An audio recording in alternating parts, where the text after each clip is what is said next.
Olá, boa tarde, amigos telespectadores da TV Cultura Litoral. Nós estamos iniciando uma nova edição do Opinião Litoral, que recebe hoje, com muito prazer, nesta quarta-feira, dia 25 de setembro, o deputado estadual Paulo Mansur, do PL, e como comentarista, o diretor-geral da TV Cultura Litoral, Danilo Martins. Deputado, muito obrigado pela sua presença aqui no Opinião. Obrigado, Chico. Obrigado, Danilo, que está aqui. Conheço há muito tempo também, a todos vocês que estão nos assistindo. Vai ser um prazer falar um pouco do nosso mandato. Muito bem. Danilo, muito obrigado pela presença. Chico, como sempre, muito obrigado. Muito bacana receber o deputado aqui, eu conheço também, com certeza é muito tempo. É menino ainda. Muito bem, Danilo. Nós vamos agora assistir o primeiro VT do programa de hoje, que trata de violência política. Vejam bem. Vamos lá, por favor, Davidson. Solta o VT. Na tarde desta terça-feira, um ex-vereador da cidade de São Vicente, no litoral paulista, foi assassinado a tiros. Em julho deste ano, um cabo eleitoral foi executado dentro do carro dele no município de Campos, no norte fluminense. Em junho, uma pré-candidata a vereadora de Nova Iguaçu, na Baixada Fluminense, foi morta junto ao filho dela. No mesmo mês, caixões foram deixados nas portas das casas de pré-candidatos a prefeito de Serquilho, no interior de São Paulo. Esses são exemplos recentes de violência política, que tende a se intensificar em período eleitoral. O Brasil registrou 128 casos de violência contra lideranças políticas entre abril e junho deste ano, mais do que o dobro do trimestre anterior. Os dados são do Observatório da Violência Política e Eleitoral da Universidade Federal do Estado do Rio de Janeiro. O estado de São Paulo lidera o ranking, seguido por Bahia e Rio de Janeiro. As ameaças são o principal tipo de violência. Depois aparecem as agressões, homicídios, atentados, homicídios de familiares e sequestros. A gente consegue ver o crescimento explícito conforme a eleição se aproxima, principalmente de homicídios e atentados. As eleições por si só são marcadas por uma dinâmica de embate, de conflito. Mas esse conflito, ele, em sua esfera original, tem tudo para se manter dentro dos limites democráticos. Nesses contextos de fragilidade, sem resposta, sem que o sistema saiba lidar com as tensões crescentes na sociedade, a violência tende a florescer. Os tribunais eleitorais tentam controlar a situação, mas o que realmente pode desarmar e enfraquecer essa violência pertence ao cidadão: o voto. Nós estamos numa espécie de limiar em que a disputa não é mais entre conservadores e progressistas ou direita e esquerda convencional, mas até que ponto a sociedade brasileira vai sancionar a violência como método, né? Nós estamos no limiar da milicialização do Brasil. Muito bem, aí está o VT, a violência política dobrando neste ano eleitoral. São Paulo, lamentavelmente, lidera o ranking dos casos de violência política. E aqui mesmo, na nossa região, em Guarujá, tivemos um atentado contra a candidata, colega jornalista Thaís Margarido, recentemente, deputado, como o senhor deve ter visto, e também as agressões costumeiras nos debates em São Paulo. No último, inclusive, um assessor do prefeito Ricardo Nunes foi agredido por um assessor do candidato Pablo Marçal. Lamentável essa situação, não, deputado, da violência política? Olha, é muito triste, né? A gente ver como o debate está indo em São Paulo. Nesse último debate que teve no Flow, a gente sentiu que teve um pouco de proposta, mas no final teve esse ocorrido de um soco. Eu acho que sempre quando existe uma agressão, quem agride acaba perdendo a razão. A gente viu que o Pablo Marçal ele irritou o Datena no debate, mas o Datena perde a razão quando vai lá e dá uma cadeirada em cima do candidato no meio de um debate onde está sendo transmitido pela televisão.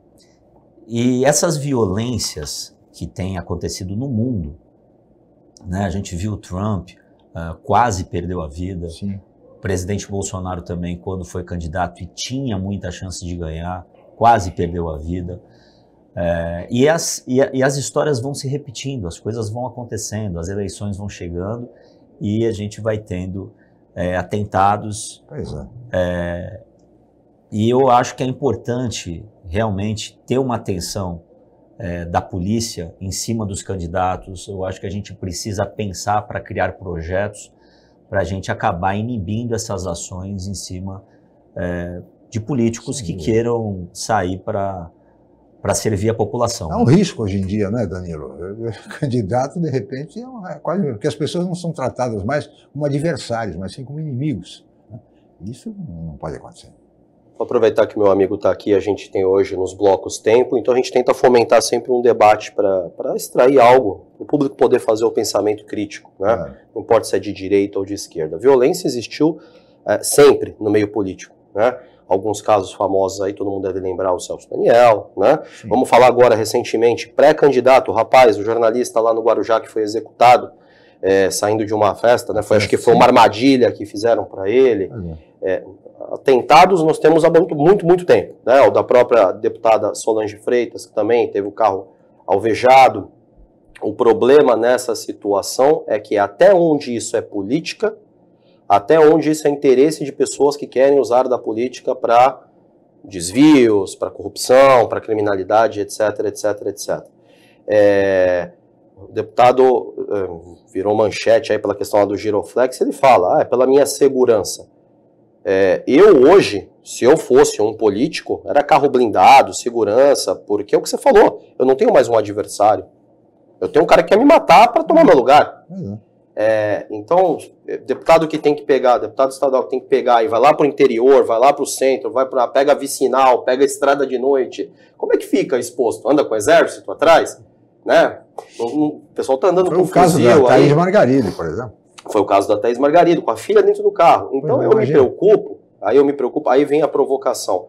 Essa história de esquerda, direita, os atentados lá que a gente viu no início do ano, né? Contra o Congresso, isso não infla um pouco mais? E aí, para esses caras que têm interesse real, são criminosos, você acha que não pode se deturpar como se fosse paixão, mascara a violência criminosa mesmo, de interesses de facções e etc, etc, como se fosse como é que eu posso dizer, um eleitor apaixonado, um concorrente nervoso? Você acha que isso não pode atrapalhar um pouquinho? Olha, com certeza, inclusive quando você tem uma pessoa, um candidato que tem chance de ganhar e o candidato que está atrás dele, que quer ganhar, que se tornaria suplente, então, e as investigações, quando tem atentado, tudo é investigado, né? Por que estão querendo tirar ele do jogo político? Quem que vai fortalecer? Então, tudo tem uma investigação.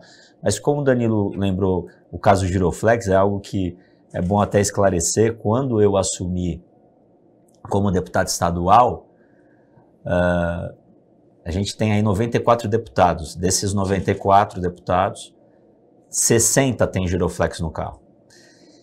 E 2/3 da casa. 60, tá? Só isso.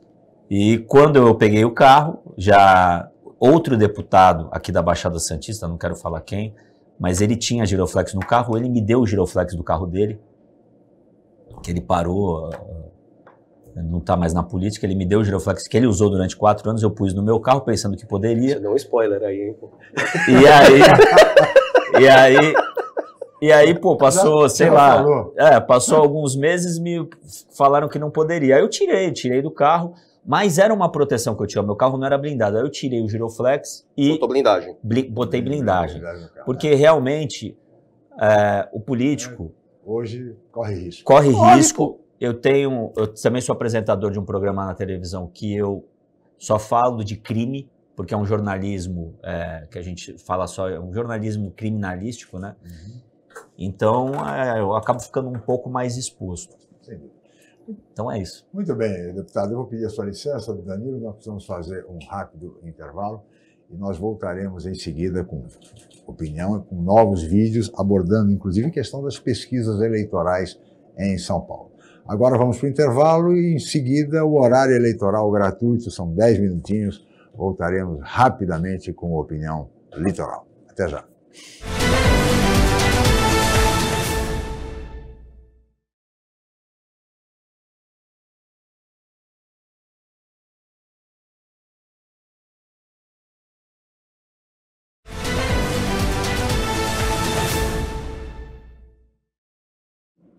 Muito bem, de volta com o Opinião Litoral desta quarta-feira, 25 de setembro, e hoje recebendo com muito prazer o deputado estadual Paulo Mansur, do PL, Partido Liberal, e como comentarista Danilo Martins, diretor-geral da TV Cultura Litoral. E vamos assistir agora o segundo VT do programa que trata da pesquisa eleitoral em São Paulo, da última pesquisa do Instituto Quest.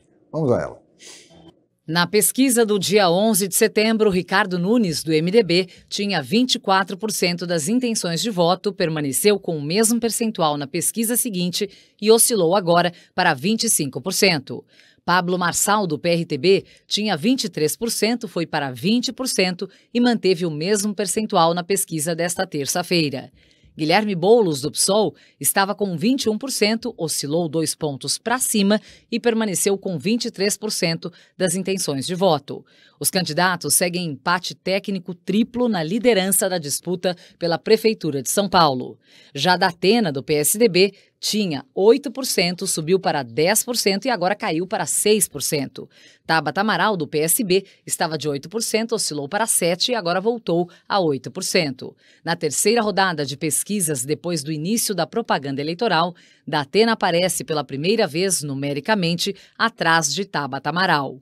Na projeção para o segundo turno, na disputa entre Nunes e Boulos, o atual prefeito venceria com 49% das intenções de voto e o candidato do PSOL aparece com 32%. Nulos e brancos somam 15% e indecisos 4%. No cenário entre o atual prefeito e Pablo Marçal, Nunes venceria com 52% contra 25% do ex-coach. Nulos e brancos totalizam 18% e indecisos 5%. Em um cenário entre Boulos e Marçal no segundo turno, eles aparecem tecnicamente empatados com o candidato do PSOL, numericamente em vantagem, com 41% das intenções, e o ex-coach com 36%. Nulos e brancos somam 19% e indecisos 4%.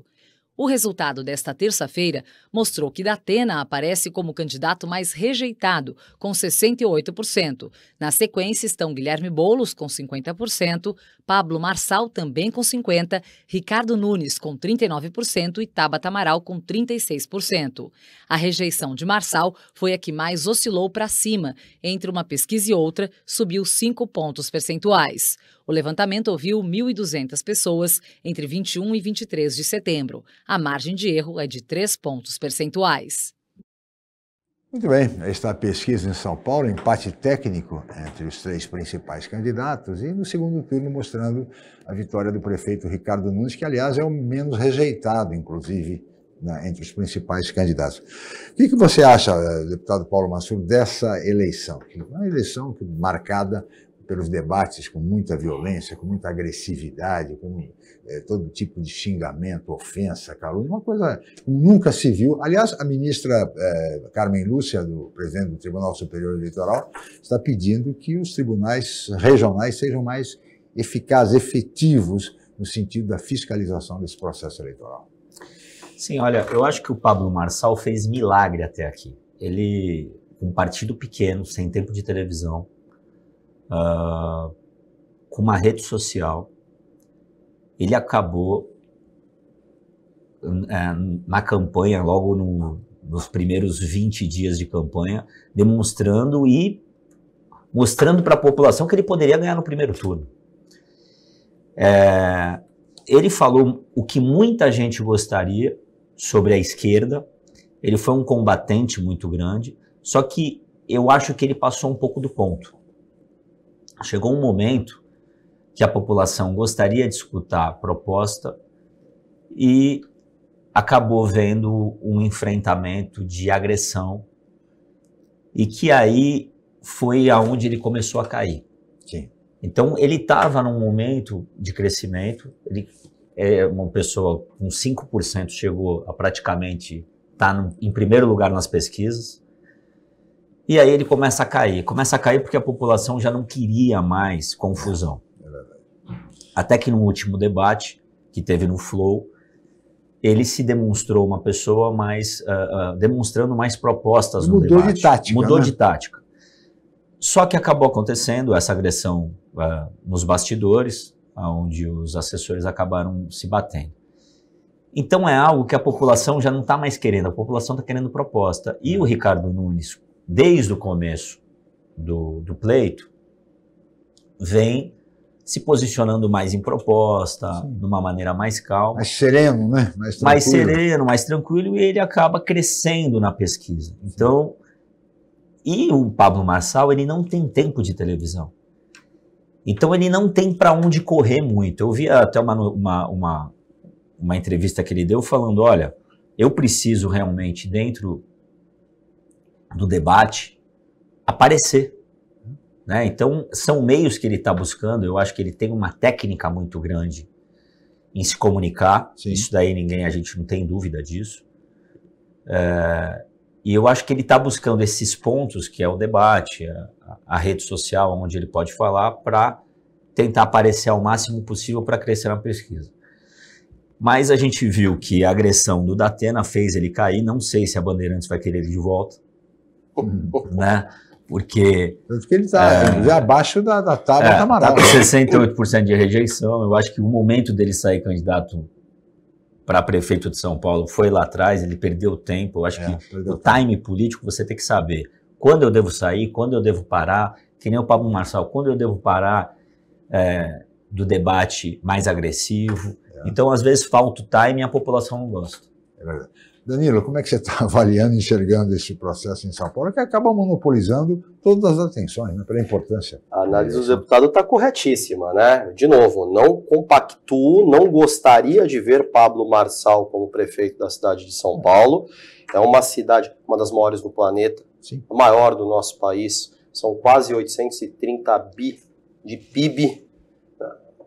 Um mundo, aquilo ali, é um mundo. Um país. 6 milhões de habitantes. Só a região metropolitana, né, de São Paulo, são mais de 50 milhões de pessoas. São Paulo influencia essa região toda. Então, como é que você coloca um cara que a única proposta que ele teve foi dar show? Eu não estou desqualificando a habilidade dele. O cara é bom. O cara sai de 3 para 23, alguma coisa de certo ele fez. Sim. Primeiro, ele é muito bom de oratória, estratégia de debate. Ele é muito bom da parte de mídia social, dos microcortes. Ele entendeu que as pessoas não querem mais conteúdo de 1 minuto, querem 15, 10 segundos. Ele entendeu que a política é pop. Então, ao invés de ele vir debater proposta com a gente, ele vem lacrar. Ele quer os 3, 5 segundos que ele vai mostrar que ele é melhor do que você. Foi bom enquanto durou. A população, que hoje de São Paulo está com o pior ar do mundo, morador de rua, trânsito infinito, problemas estruturais, passa por uma série de problemas numa megalópole, como eu disse, uma das maiores cidades do mundo, ela quer alguém que traga gestão. E aí que entra o engraçado, porque o perfil do Marçal é um pouco mais agressivo, eu sou de direita, teve aquele arranca-rabo com a família Bolsonaro. O Nunes já é mais contido, concordo. Então você vê aquele cenário que demonstra que a esquerda votaria no Nunes. Claro. Prefere ele do que votar qualquer maluco desses. E eu concordo também aí que a Tabata, acho que ainda demora um pouquinho para engaixar. Talvez daqui a um tempo ela consiga um protagonismo. O Boulos eu acho que ele vai sempre tentar e não vai conseguir. E o Datena, ele matou a carreira dele. Tanto empresarialmente, depois dessa cadeirada, eu acho que ele encerrou a carreira dele, quanto politicamente, porque mostrou um total despreparo, tanto na apresentação de propostas na oratória, como na entrega e posicionamento junto aos outros candidatos. Aliás, ele disse que perdeu esse time mesmo, o próprio Datena, que ele deveria ter sido candidato ao Senado, quando foram dois nomes, do que agora a prefeitura. Sim. Perdeu tempo, de fato. Ele escolheu a Band. E aí perdeu esse tempo, né? E agora, essa pesquisa também mostra o seguinte, a Datafolha recentemente fez uma pesquisa muito interessante, deputado, a respeito de qual é o entendimento da população sobre o candidato em São Paulo, que apresenta mais serenidade, mais equilíbrio ao longo. E o resultado foi que exatamente o prefeito Ricardo Nunes foi apontado como aquele que tem mais equilíbrio, mais serenidade na disputa entre os principais candidatos. Acho que isso ajudou e ajuda o prefeito. Olha, todos sabem aqui que eu sou bolsonarista, estou com o presidente Bolsonaro desde o início da minha campanha, continuo com ele. Tenho uma ligação muito forte com ele, com o Eduardo Bolsonaro. Então, a gente tem o nosso perfil. O Pablo Marçal, eu acho que ele criou uma liderança dele, e é inevitável a gente falar que não. Ele tem muitas pessoas que migraram para ele, estão com ele. Ele está... Muitas coisas que a gente olha é uma cópia do presidente Bolsonaro. Ele já falou que gosta muito do estilo do presidente Bolsonaro. Eu acho que ele acabou caminhando sozinho. E eu vejo o cenário político como: a esquerda tem um líder, que é o Lula. A direita tem um líder, que é o Bolsonaro. Sim. Se a direita não tiver um líder, ela não vai para lugar nenhum. A esquerda dá exemplo de política no Brasil como união. A gente vê lá na Assembleia Legislativa a esquerda votando em bloco, nas pautas deles, eles votam tudo unido. A direita não. A direita não, né? Então a gente precisa realmente unir, ter força na direita para a gente acabar tendo força. Mas uma pergunta que eu quero te fazer. Esse movimento do Bolsonaro, eu acho que o Chico acompanhou também, fez com que o Tarcísio entrasse forte na campanha do Nunes e chamasse mais Bolsonaro para a campanha. Ficou uma situação meio complexa, porque o que você disse, ele copiou, né, um embasamento do Jair Bolsonaro, então assim, ele defende os mesmos valores, é ele que tá lá, ele tá lutando contra a esquerda, então é nele que eu tenho que ir, porque o Nunes é de esquerda. Não, o Nunes tá pelo Bolsonaro. Eu acho que confundiu um pouco a cabeça do eleitor. Mas para agora, tudo bem, o cenário já parece que está desenhado, a gente vê as pesquisas, não tem muito para onde correr. Para o futuro, você acha que o Marçal agora, entendendo o jogo, onde ele acertou, onde ele errou, mais fortalecido, lembrando que o cara tem dinheiro, tem investimento e tem uma estrutura digital, você acha que ele conseguiria atacar o reinado aí do Bolsonaro, do Tarcísio na cidade de São Paulo, no estado, para os próximos anos? Eu acho que não, mas é ao contrário desse pensamento que você tem, Danilo, e pensamento de muitas pessoas que não estão nos bastidores políticos, ali perto, né, do governador, do presidente. Na realidade, o governador Tarcísio que cacifou a campanha do Ricardo Nunes, né? O governador Tarcísio tem uma relação muito próxima com o Ricardo Nunes. Sim. E o Ricardo Nunes governou esses 2 anos junto com o governador Tarcísio e eles conseguiram avançar em muitas coisas no estado de São Paulo. E o governador Tarcísio pediu para o Valdemar, pediu para o presidente para ajudar a reeleição do Nunes. Então teve muita discussão, a gente queria o partido, e eu fui tomar café da manhã umas 20 vezes na casa do Ricardo Salles, com a bancada bolsonarista, né? Era eu, Mário Frias, Eduardo Bolsonaro, Paulo Bininski, enfim. A gente tomava café da manhã na casa do Ricardo Salles porque a gente queria o nome do Ricardo Salles. Acabou não dando certo essa nossa estratégia. O governador Tarcísio, ele tem uma voz ativa dentro do estado de São Paulo, até porque o presidente Bolsonaro elegeu ele e ele é o governador do estado. Sim. E a principal cidade do estado é São Paulo. São Paulo. Claro. Então, quando ele se posicionou, mostrou pesquisas, mostrou dados que o Ricardo Nunes poderia ganhar da esquerda, aí surgiu o nome dele, só que no final do segundo tempo, nos 48 minutos, apareceu o Pablo Marçal. Então, o Pablo Marçal fala muito do que a gente quer da direita. Nós que somos da direita, defendemos os nossos valores e princípios. O Pablo Marçal, ele fala muito o que está no nosso lado. Eu, por exemplo, abro para vocês aqui, não tenho que esconder isso porque é notório, eu entrei no Ministério Público contra o Ricardo Nunes, porque teve show de drag queen para criança de 5, 6 anos de idade, em escola municipal, teve um espetáculo. E eu entrei no Ministério Público contra o Nunes, tá? Pedindo investigação contra o secretário de Educação.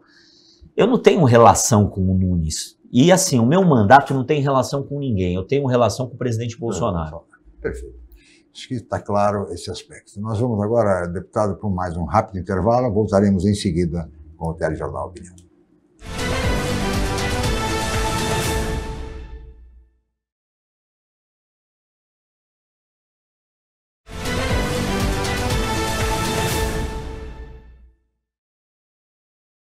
Muito bem, estamos de volta com Opinião Litoral e hoje recebendo, com muito prazer, o deputado estadual Paulo Mansur, do PL, Partido Liberal, e como comentarista, o diretor-geral da TV Cultura Litoral, Danilo Martins. Tem uma pergunta, não tem, Danilo? Tenho, dentro desse raciocínio, o debate está bom aqui, as ideias estão ótimas, esses bastidores são maravilhosos, a gente vai perguntando.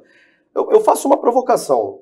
deputado, o Tarcísio não está um pouco com medo, sabendo que talvez o Bolsonaro não possa vir a presidente daqui a 2 anos? Uma incógnita ainda, né? Por hora não. O Tarcísio viria a presidente. Se ele deixa o Marçal crescer e deixa solto um pouco isso, não pode voltar contra ele daqui a 2 anos? Por isso que ele está entrando forte junto ao Nunes aqui na cidade? São Paulo? Olha, o Pablo Marçal, ele tem os votos dele, né? Ele tem uma liderança forte na rede social. Eu acho que ele vai ter muita dificuldade de ganhar a eleição agora para prefeito, porque ele não tem tempo de televisão. E a televisão dentro de São Paulo faz né, uma baita diferença. O Tarcísio tem muitas realizações com o Ricardo Nunes dentro de São Paulo, então ele está conseguindo expor isso daí no programa de televisão. Sim, realmente, o governador Tarcísio abraçou a campanha do Ricardo Nunes. A gente tem o Pablo Marçal, que surgiu como uma nova liderança, ainda tem muita água para rolar, porque a gente não sabe se vai ter tropeço. A política ela muda muito, né? Às vezes a pessoa está indo bem. Ele vai ser deputado federal, o Pablo Marçal? Então, ele pode tentar na próxima eleição ser federal, ser senador, né? Presidente... Não, presidente não. Presidente não. E assim, eu falo para vocês, o presidente Bolsonaro, eu acho que é antidemocrático para o Brasil ele não concorrer. Porque a gente teve o Lula que estava preso. Pô, em segunda instância, o cara foi condenado. E ele concorreu, né? Assim, tem tanta gente que votou no Bolsonaro, eu acho que a gente tem que pôr esse debate para acontecer. Sim. E que o Bolsonaro representa milhões de pessoas. Então, eu acho que é democrático ele sair candidato. Por ele estar inelegível é algo ridículo, que torna ele inelegível, né? Sim. Por ele ter questionado a urna, por ele ter questionado isso na ONU. Então, eu acho que ele deve concorrer, eu acho que ele vai conseguir concorrer. E eu falo, o presidente Bolsonaro é a liderança da direita. O Pablo Marçal ele não vai querer enfrentar o presidente Bolsonaro numa eleição de presidente. Eu acho que nunca ele vai dar esse passo. Agora sim, eu acho que ele pode tentar concorrer para o Senado ou para deputado federal. O apoio do governador Tarcísio ao prefeito Ricardo Nunes se justifica plenamente porque seja o governador candidato à reeleição ou mesmo à presidência da República, o apoio do prefeito de São Paulo é sempre importante. E quem vai decidir esse cenário é o Bolsonaro. Como ele decidiu que o governador Tarcísio saísse candidato a governador. Quem vai decidir esse cenário, com certeza, é o Bolsonaro. Agora, deputado, falando em eleições, falando em política e tal, temos a situação aqui em Santos. Gostaria da sua avaliação, da sua análise. A última pesquisa feita pelo Instituto de Pesquisa Tribuna mostra que o prefeito Rogério Santos poderia vencer a eleição no primeiro turno, embora todos os demais institutos apontem até agora que a possibilidade de um segundo turno é real. Aliás, não temos segundo turno em Santos há mais de 20 anos. Né? Uhum. Então, como é que o senhor está vendo o cenário em Santos? Teremos segundo turno, primeiro turno? Qual é a sua avaliação? Olha, eu não acredito em pesquisa de Santos, né? Eu me recordo que quando o Beto, né, estava saindo candidato, Beto Mansur, Beto, meu tio, foi candidato a prefeito, saiu na capa do jornal que a Thelma ia ganhar a eleição, e aí no dia seguinte ele ganhou. Isso daí saiu, a Thelma ganha a eleição, e aí no dia seguinte ele ganhou. Aconteceu com o Papa, aconteceu com o Papa também a mesma coisa. E está acontecendo agora, eu não sei se... não dá para acreditar, né? Eu vejo uma Rosana Vale muito forte na rua. Tá, o Rogério, ele tem também a força dele, ele está dentro da máquina, já tem muitos anos a administração do Paulo Alexandre Coelho, então, pelo que eu vejo na rua, vai ter segundo turno, pelo que eu vejo na rua. Agora, eu acho que para Santos é importante ter segundo turno, sabe, porque a gente vai poder olhar um debate melhor, a gente vai poder ver ideias melhores, num debate mais só dois candidatos. A gente não tem segundo turno desde a época que o Beto foi candidato. Não, e aí depois foi o Papa e a Thelma em 2004. E aí depois acabou, não tivemos mais segundo turno. Então eu acho sadio democraticamente para a cidade ter segundo turno. Eu torço para que tenha. É uma nova eleição, né, Danilo? É um novo momento também. Claro. Eu também sou partidário de um debate mais propositivo entre os dois principais concorrentes. Eu acho que a gente começou mal os debates aqui em Santos, baseado no que estava rolando em São Paulo, com esse movimento de rede social, com algum, não vou citar nome até para questão de direito de resposta, mas algum candidato tentando copiar um formato do outro, então o debate meio que virou um show de lacração e corte.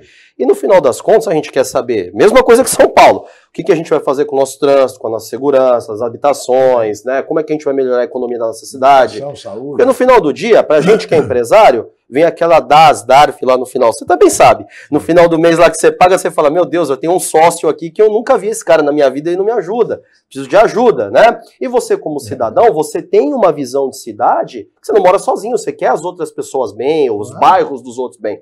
Então eu particularmente acho que um debate mais propositivo entre dois players é bom. Agora, eu não vejo essa questão de ter primeiro turno aqui, não. Eu acho que vai ter segundo turno, sim, cravo.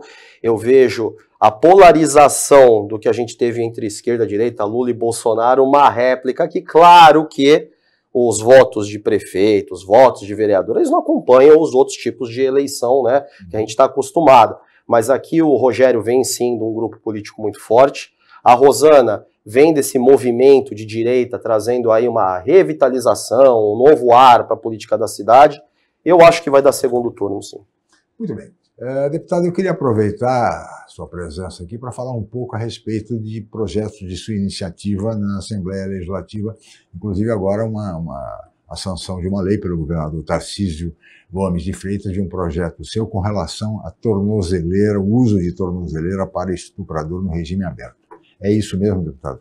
Sim, eu tenho um programa na televisão, no SBT, né, passa em 500 cidades do estado de São Paulo, e é um programa que a gente fala de jornalismo policial.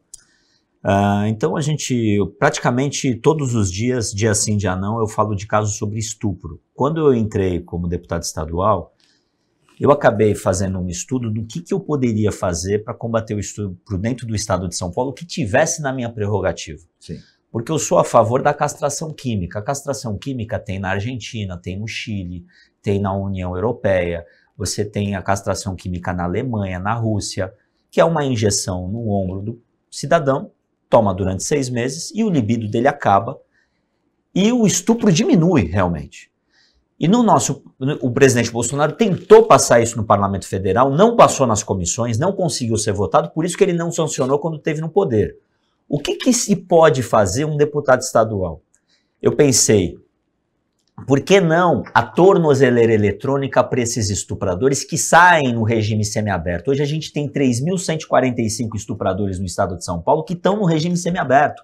Ou seja, eles saem da cadeia e voltam para a cadeia. E a gente tem estuprador no estado de São Paulo, por exemplo, saidinha pode estuprador sair. No aberto também, por bom comportamento, estuprador sai. Dentro desse projeto de lei, ele visa isso, que o semiaberto, que no aberto, que na saidinha, o estuprador seja monitorado com tornozeleira eletrônica. A tornozeleira eletrônica, ela custa R$150 por mês para monitorar por mês, R$150 para monitorar um estuprador. O projeto de lei foi sancionado pelo governador Tarcísio, deu muito trabalho para passar no parlamento, porque os deputados falavam para mim que o governador não ia sancionar.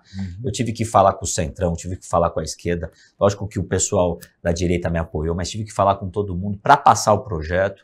Falei da importância dele. A gente teve o maníaco do parque, que saiu por bom comportamento em 15 anos de prisão, estuprou de novo e voltou. Se a lei estivesse valendo no estado de São Paulo, ele estaria sendo monitorado. Então hoje a gente tem uma lei sancionada pelo governador Tarcísio, que o estuprador hoje, quando ele sai no semiaberto, ele vai ser monitorado com tornozeleira eletrônica. É lógico que isso não vai ser da noite para o dia, a gente vai ter a licitação de tornozeleira eletrônica, eu vou mandar R$1 milhão, eu vou mandar R$1 milhão de emenda parlamentar. Existem outros deputados também que são coautores do projeto que vão mandar emenda parlamentar também para o projeto, para a gente monitorar todos esses vagabundos aí que acabam estuprando mulheres. E falo a mais vocês, 68% dos casos de estupro dentro do estado de São Paulo são até os 12 anos de idade. Ou seja, é dentro de casa. Esse estuprador, ele volta para a casa da vítima. E com o atornozelamento, a gente vai saber aonde ele está, se ele está voltando, se ele não está. E dentro do projeto também existe o banco de dados, que o Ministério Público vai ter acesso, os juízes, a Polícia Militar e a Polícia Civil e a Polícia Federal terão acesso de todos os estupradores que cometeram abusos dentro do Estado de São Paulo, que já foram presos.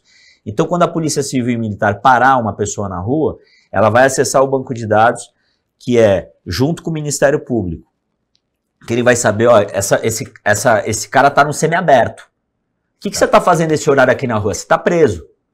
Então ele vai saber se aquele estuprador poderia estar perto de uma praça ou não. Hoje a gente não tem esse banco de dados. Sim. E o projeto de lei permite isso, e o DERIT vai ter um prazo para fazer esse aplicativo, que ele já está montando, e eu acredito que até em janeiro do ano que vem a gente já tem esse aplicativo pronto, que vai aí ter esse banco de dados dos estupradores no estado de São Paulo também.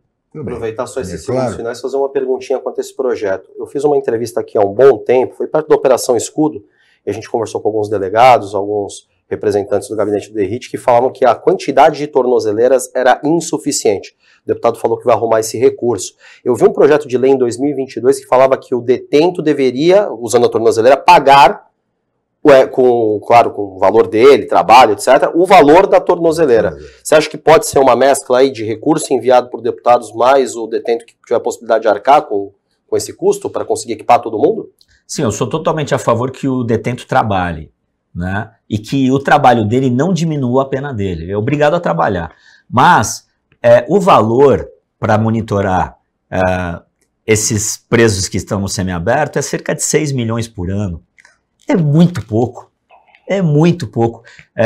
Quanto que vale uma vida? Total 6 milhões por ano. 6 milhões por ano para monitorar todos esses estupradores. Para o Estado de São Paulo. Para o Estado de São Paulo é pouco. 859,5. Né? Então, por exemplo, eu já vou mandar R$1 milhão de monitoramento, de emenda parlamentar para o DERIT. Estou falando com outros deputados, vamos tentar chegar nesse valor máximo. O DERIT acha que nesse primeiro momento não vai dar para monitorar nesse primeiro ano todos de uma vez, mas ele acredita que metade já vai ser monitorado esse ano e no próximo ano a gente consiga monitorar todos, em 2025. Muito bem, deputados, nós vamos agora para mais um rápido intervalo e voltaremos em seguida com a opinião eleitoral para o último bloco do programa. Voltamos já.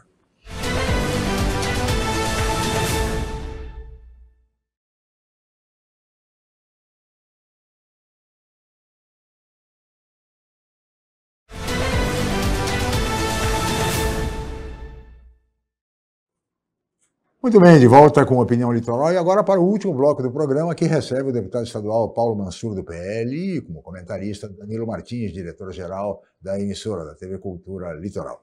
Deputado, o senhor falou agora há pouco que está mandando R$1 milhão de emenda parlamentar para o projeto da tornozeleira para exatamente monitorar os estupradores que estão no regime semiaberto ou no regime aberto. Que outras emendas o senhor destacaria, emendas parlamentares, que é uma verba considerável para a nossa região? Olha, um deputado estadual ele tem de emenda impositiva por ano 11 milhões de reais. E ele consegue, pela base do governo, mais 10 milhões, ou seja, 22 milhões de reais por ano. Sim. Eu não fui eleito só pela Baixada Santista. Eu tive 86.201 votos, e desses 86.201 votos, eu tive 12 mil na Baixada Santista inteira, acho que juntando ainda com o Litoral Norte e Vale do Ribeira. Então, se a gente fosse fazer uma conta, desses 20 milhões, eu deveria mandar 1 milhão para a Baixada, que não é o caso. Eu mandei 4 milhões para a Santa Casa de Santos, mandei 2 milhões para o DEIC de Santos, que fica na cidade no centro, que monitora as polícias civil e militar. Enviei 5 milhões para o Guarujá, para eles terem câmeras de monitoramento, porque o Guarujá não tem câmera de monitoramento. Ou seja, só nessa brincadeira, eu mandei 7 milhões para o DERIT, que foi 2 para o DEIC e 5 milhões para o monitoramento do Guarujá. 4 milhões para Santa Casa, 1 milhão para São Vicente, para fazer a orla da praia, que é aquela que a gente tem a calçada da praia, que eu ajudei o Caio Amado. Mandei 800 mil reais para asfalto na cidade de Praia Grande. E as minhas próximas emendas desse ano que vem, eu pretendo mandar alguma coisa para Mongaguá, Itanhaém, Peruíbe e Cubatão. Litoral Sul e Cubatão Isso. também, né? Pra que Mas eu tenho mandado bastante emenda para a Baixada. Aí agora eu vou fazer um pedido e uma cobrança. Eu acho legal o envio das emendas, mas o deputado tem articulado muito bem a parte da segurança. É o que a gente está vendo, né? Até pelas suas emendas, essa questão do projeto de lei que monitora os estupradores com tornozeleira. Mas a Baixada sofreu muito, faz muito tempo que a gente não se fala, a Baixada sofreu muito com violência recentemente. A gente tem criminosos que vêm de outras cidades, da região, do estado, se instalam aqui. As estradas se tornaram um caos. A gente viu cenas de assalto a carros fortes, de sequestros. Então isso aqui virou um filme de faroeste, virou um filme de ação. Com essa articulação muito próxima ao DERIT, o que o deputado acha que pode fazer pela Baixada Santista para que a gente aumente esses votos no futuro pela segurança? Na articulação.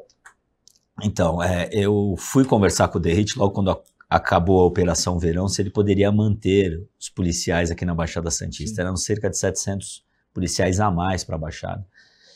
E não foi possível. Ele manteve parte desses policiais. Eu acho que, assim, vocês podem esperar de mim cobrança e ação. Eu mandei 5 milhões de reais para o Guarujá, da minha emenda parlamentar, para ter monitoramento. Esse monitoramento, gente, é muito importante. São monitoramentos que pegam as pessoas, que filmam as pessoas, e esse monitoramento detecta se aquela pessoa é um criminoso ou não. Sim. E eu acho que a gente precisa usar muito a tecnologia para aprender esses bandidos. As câmeras inteligentes. Né? As câmeras inteligentes, que a gente tem bastante hoje em Santos, na Orla da Praia, na Praia Grande e parte de São Vicente. Guarujá não tínhamos, agora a gente vai ter, até o final desse ano a gente vai ter, vocês vão acabar vendo ainda, os telespectadores que estão vendo agora, vocês vão acabar vendo ainda essas câmeras no Guarujá. Então são esse tipo de ação, né? Eu acho que nós como parlamentares da Baixada, eu, Coimbra, Caio França, Solange, enfim, o Paulo, a gente precisa, como deputado estadual, se unir realmente para... de uma frente parlamentar da como Baixada, a gente já tem, para ajudar nesse quesito do combate à violência, que é demais. O meu sobrinho, outro dia, aí foi assaltado, liguei para o chefe da segurança aí da Baixada, fui olhar o celular dele, estava lá na Vila Margarida, São Vicente. Então, ou seja, aí fizeram uma batida lá na comunidade. A gente precisa dar resposta para o crime. Eles não podem sair impunes. Não dá para eles virem aqui, roubar e ir embora e tá tudo certo. Tem que ter uma resposta. Muito bem. Um outro tema, deputado, também interessou, falou agora nos seus colegas deputados, que é uma bandeira de um deputado colega seu, que é o Tenente Coimbra, das escolas cívico-militares. O que o senhor pensa a respeito disso? O senhor é a favor das escolas cívico-militares? Olha, eu sou totalmente a favor da escola cívico-militar. O presidente Bolsonaro, quando implementou mais no Brasil, ele conseguiu só fazer 230 escolas, não foi muito, porque existe muita burocracia para você fazer uma escola cívico-militar. E essas escolas, na realidade, você tem um voto dos pais para implementar a escola cívico-militar. Os pais são consultados. Os pais são consultados. E existe todo um projeto em cima daquela escola. E se a gente tem hoje 5.600 escolas estaduais dentro do estado de São Paulo, por que a gente não pode ter 600 escolas cívico-militares dentro do estado? E aí a pessoa pode escolher entre as 5.600, vai ter muito mais escola que não é cívico-militar. Mas isso daí dificilmente chegaria a 600 escolas. Estou dando um exemplo aqui, sim, claro. Mas se a gente tiver 100 escolas cívico-militar, a gente vai poder que a mãe escolha, né, tenha a escolha para o filho dela estudar numa escola cívico-militar ou não, e hoje a mãe e o pai não podem, né, proibido. E foi votado na Assembleia Legislativa, pela maioria dos deputados. Foi aprovado na Assembleia. Foi aprovado, né? Sim. E a justiça ela está querendo passar por cima do parlamento. E eu acho que isso é triste para a democracia do nosso Brasil, porque quem votou na gente foi a população. Então nós estamos representando a população. E aí você tem o pessoal do PSOL que entra no Ministério Público para derrubar uma votação parlamentar. E com isso, isso está ainda subjúdice, né? Essa questão da escola cívico-militar. Não avança. A escola cívico-militar, para mim, aí vem aqui aquela questão do centro, né? Eu sempre me considero um cara que tenta analisar e aí a população tem que tomar a opinião dela, não a minha. Eu acho um modelo interessante, mas eu vejo alguns pontos dele, eu nunca consegui que alguém me respondesse. Por exemplo, tem o desvio de função do policial, ele não está dentro do regulamento que ele pode dar aula, né? Como ele também não pode fazer bico, né? Então tá lá, isso teria que ser mudado dentro, com os artigos certos, isso em votação. Falam da efetividade da escola, mas também fica aquela coisa de, mas o militarismo é melhor, e etc. Não, mas eu tô falando da efetividade da escola. Segunda coisa, terceira coisa, o pessoal quer pegar escolas prontas e transformar em escola cívico-militar. Por que não constrói mais escolas? Concordo. Abre mais escolas, né? Aí vem a coisa que mais me incomoda sempre, que eu acho que esse é um problema. Professor no Brasil ganha mal pra caramba.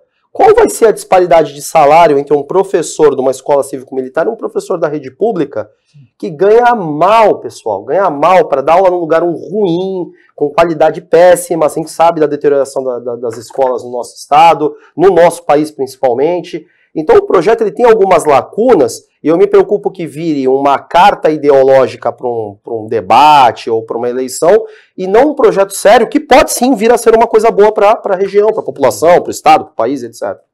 Isso, lembrando que o presidente Bolsonaro foi o único presidente do Brasil a aumentar o salário do professor de uma maneira agressiva. Ele aumentou em 35% o salário do professor e o Lula agora teve protesto dos professores em cima dele. E aí, como que funciona a escola cívico-militar? A escola, os professores, eles continuam dando aula normal. Não é um policial que vai dar aula. Os professores continuam. Os professores continuam, mas é implementado o ensino militar, né? Você tem hino nacional, você tem regras para corte de cabelo, não pode usar piercing. Existem algumas regras que são dos militares implantada dentro da escola. Então, e aquela criança que está indo para a escola, ela tem mais respeito pelo professor. Isso é um ponto que a gente tem no Brasil, disciplina. A gente tem um ponto no Brasil que a gente vê que tem aluno que chega na classe de aula, fala o que quer, xinga o que quer, bate no professor, agride o professor. Então eu acho que às vezes, eu acho que esse ponto de vista para o Brasil é legal. Do jeito que está a educação, eu acho que a gente precisa um pouco mais de disciplina dentro da escola. Então, se não está tendo disciplina dentro de casa, para você estudar nessa escola, você vai ter que ter, senão você não vai entrar. Né? Não estou querendo generalizar também para ter em todas as escolas, mas parte das escolas poderia ter a escola cívico-militar, este modelo. E eu sou contra construir novas escolas, Danilo, porque eu acho que a construção ela também tira dinheiro público. Eu acho que a gente já tem muitas escolas, eu acho que também existem muitas faculdades, por exemplo, a gente tem, vamos dar um exemplo, a Santa Cecília. Santa Cecília é outras faculdades são muito grandes. Sim. Eles têm espaço, às vezes poderia até alugar espaço. Fazer um convênio. Fazer um convênio. Carmo, por exemplo, também é um lugar muito grande, né? Não sei, é um pensamento, tá? De fazer parceria com escolas particulares, para a gente economizar dinheiro público. Mas eu acho que um caminho da escola cívico-militar é interessante. Eu acho que a gente não pode abrir mão disso que deu certo no Brasil. Sim, e os pais têm que ter a opção de escolher. Sim. Uma escola onde matricular seus filhos, em que tipo de modelo os pais prefeririam. Sim, com certeza. E a gente votou na Assembleia Legislativa um projeto agora também que a gente vai conseguir mandar 1.500 alunos da escola pública para os Estados Unidos para eles fazerem, ficarem um ano lá, depois voltarem. Intercâmbio pago pelo Estado. Muito bom. Eu acho legal, a gente tem que incentivar, a educação no nosso Brasil e dentro do Estado de São Paulo. Tudo que a gente puder fazer para a educação, sem dúvida, eu acho legal. Tem que ser feito. Eu só não acho bom falar todos dentro da classe. Só isso. Não tem ideologia de gênero, só isso. Educação é fundamental, é a melhor alternativa para o país. Estou dizendo uma porcaria, né? Eu vou ter que concordar aqui, olha, é difícil. Ó, pessoal, o papo tá bom, mas nós temos que encerrar. Então, no limite da opinião, chegamos ao final. Queria agradecer muito a presença do deputado estadual Paulo Mansur, do PL, o Danilo Martins, nosso comentarista, e um agradecimento especial a você, amigo telespectador, pela audiência qualificada do Opinião Litoral. Muito obrigado e amanhã estaremos de volta em mais uma edição. Vamos à opinião de amanhã.